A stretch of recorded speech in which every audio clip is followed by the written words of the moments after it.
Assalamualaikum warahmatullahi wabarakatuh.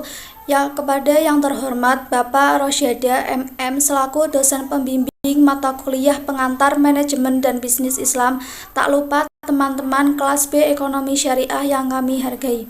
Puji syukur marilah kita panjatkan kepada Allah Subhanahu wa Ta'ala, dan sholawat serta salam semoga tetap tercurahkan kepada baginda Nabi Agung Muhammad SAW. Kami kelompok 2 akan mempresentasikan tentang manajemen dan organisasi. Saya Siti Karomatunisa, NIM 4121077 dari kelas B Ekonomi Syariah. Sebelumnya saya akan memperkenalkan anggota kelompok 2, yaitu Muhammad Ahsanul Faqih NIM 4121042 dan Nur Fatihah NIM 4121059. Secara etimologis, manajemen adalah seni dalam mengatur dan melaksanakan. Manajemen juga dapat didefinisikan sebagai proses mengelola atau pengelolaan sesuatu. Jadi secara umum, manajemen adalah proses mengatur dan mengelola sesuatu yang dilakukan oleh individu atau sekelompok orang. Proses manajemen ini termasuk menyusun rencana, pengorganisasian, pelaksanaan, serta pengendalian atau pengawasan. Organisasi adalah 2 orang atau lebih yang berada di dalam wadah yang sama dan memiliki satu tujuan. Tujuan tersebut nantinya akan dicapai bersama dengan anggota dari organisasi tersebut melalui kerjasama dari pihak yang bersangkutan. Manajemen organisasi adalah suatu proses dari sebuah perencanaan dan pengorganisasian serta pengendalian terhadap sebuah sumber daya sebuah organisasi dengan maksud untuk dapat mencapai tujuan organisasi. Tujuan organisasi tersebut tentunya bisa bermacam-macam, tergantung suatu organisasi itu sendiri. Assalamualaikum warahmatullahi wabarakatuh. Saya Muhammad Ahsanul Faqih, NIM 4121042 akan melanjutkan presentasi manajemen dan organisasi yang B, peran manajemen dalam organisasi. Peranan manajemen dalam organisasi yaitu mengatur struktur organisasi manajemen sesuai kehendak yang perusahaan inginkan, membantu manajer dalam melakukan pengawasan dan menentukan orang-orang yang dibutuhkan dalam perusahaan tersebut, akan mendapatkan pengambilan keputusan yang cepat dalam perusahaan, organisasi akan tersusun dengan baik. Beberapa peranan manajemen dalam organisasi adalah: yang pertama, mengurangi biaya. Jika dalam organisasi memiliki manajemen yang baik dan tertata rapi, pengeluaran di dalam organisasi tersebut dapat berkurang atau dapat diminimalkan. Yang kedua, mengembangkan anggota. Melatih anggota dalam pekerjaan mereka dan kemudian menawarkan pembinaan dan dukungan merupakan peran yang terus berlanjut. Yang ketiga, mengkomunikasikan visi. Manajemen diperlukan untuk mengkomunikasikan tujuan yang telah ditetapkan. Yang keempat, mengembangkan tujuan dan strategi. Suatu organisasi dalam mencapai sasaran yang telah ditetapkan akan sukses apabila organisasi mampu menjalankan fungsi manajemen dengan baik. Di antaranya mampu untuk mengkoordinasikan dalam usaha, menjalankan sasaran yang telah ditetapkan, serta mampu melaksanakan monitoring pelaksanaan kerja. Nomor 5, mengurangi resiko dan inefisiensi. Meluangkan waktu untuk membuat rencana pengelolaan perubahan organisasi akan memungkinkan sebuah organisasi menghemat waktu dan mengurangi resiko. Yang keenam, menciptakan dan mempertahankan struktur. Manajer mengembangkan dan meninjau struktur organisasi, termasuk pembuatan bagian organisasi untuk meningkatkan efisiensi dan produksi organisasi. Yang C, fungsi manajemen dalam organisasi. Fungsi manajemen dalam organisasi menurut kamus, organisasi berarti menciptakan struktur dengan bagian-bagian terintegrasi sehingga hubungan antara bagian-bagian dipengaruhi oleh hubungan mereka dengan keseluruhan struktur. Pengorganisasian bertujuan untuk membagi aktivitas besar menjadi kegiatan yang lebih kecil.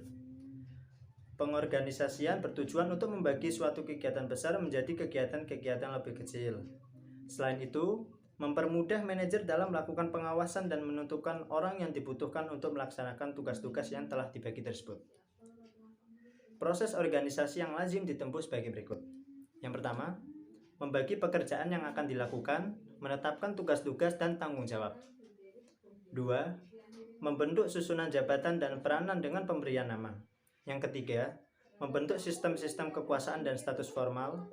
Yang keempat, membentuk suatu struktur organisasi untuk melakukan komunikasi-komunikasi internal. Itu saja dari saya. Terima kasih. Wassalamualaikum warahmatullahi wabarakatuh.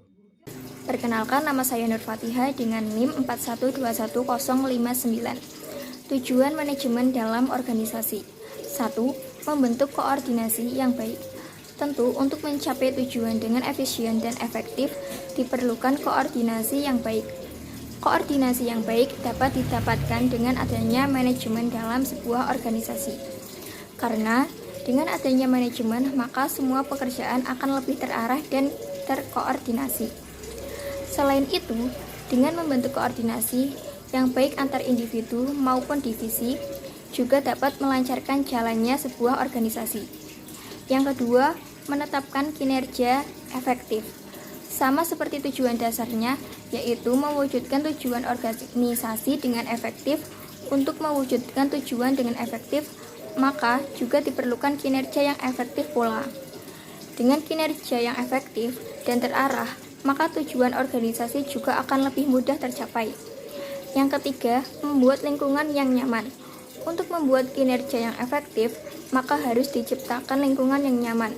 Karena dengan lingkungan yang nyaman, dapat membuat anggota menjadi semangat untuk melakukan pekerjaannya. Selain itu, lingkungan yang nyaman juga membuat segala permasalahan dapat didiskusikan dengan baik. Berikutnya ada konsep manajemen dalam organisasi. A. Manajemen sebagai ilmu. Dikemukakan oleh Luther Coolidge, manajemen adalah suatu bidang pengarahan yang berusaha memahami mengapa dan bagaimana orang bekerja sama untuk mencapai sebuah tujuan. Manajemen sebagai ilmu pengetahuan itu sendiri telah dipelajari sejak lama dan telah diorganisasikan menjadi suatu teori.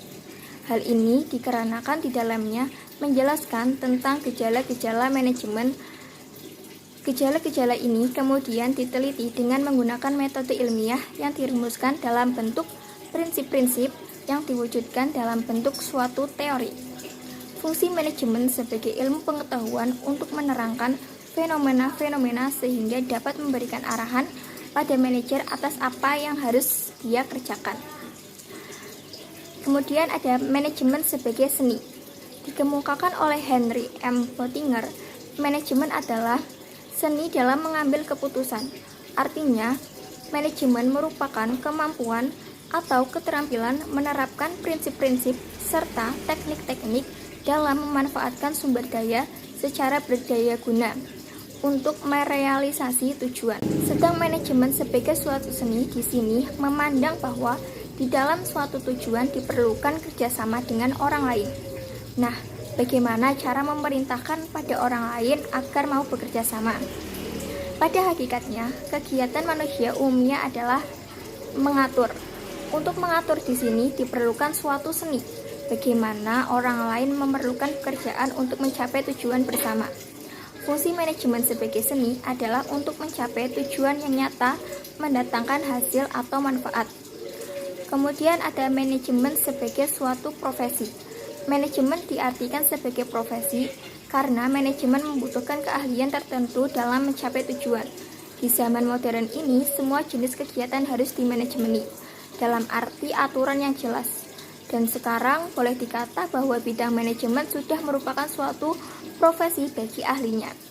Mengapa demikian?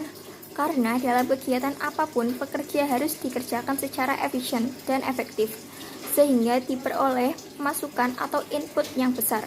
Edgar Hasain dalam bukunya yang berjudul Organization, Socialization, and the Profession on Management menguraikan karakteristik atau kriteria sesuatu bisa dijadikan suatu profesi, yaitu para profesional membuat keputusan atas dasar prinsip-prinsip umum yang berlaku dalam situasi dan lingkungan.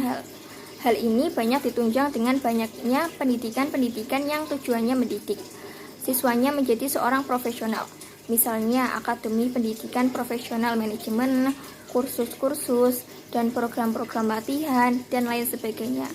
Para profesional memperoleh status dengan cara mencapai suatu standar prestasi kerja tertentu.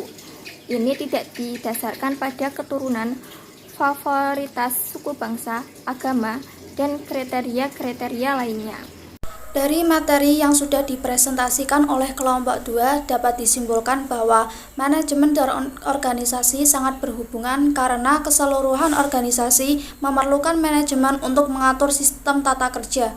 Dengan demikian dapat disimpulkan bahwa untuk menyusun organisasi yang baik dan dapat mencapai tujuan sangat diperlukan manajemen yang baik juga. Sekian dari kelompok 2, mohon maaf apabila ada kesalahan. Wassalamualaikum warahmatullahi wabarakatuh.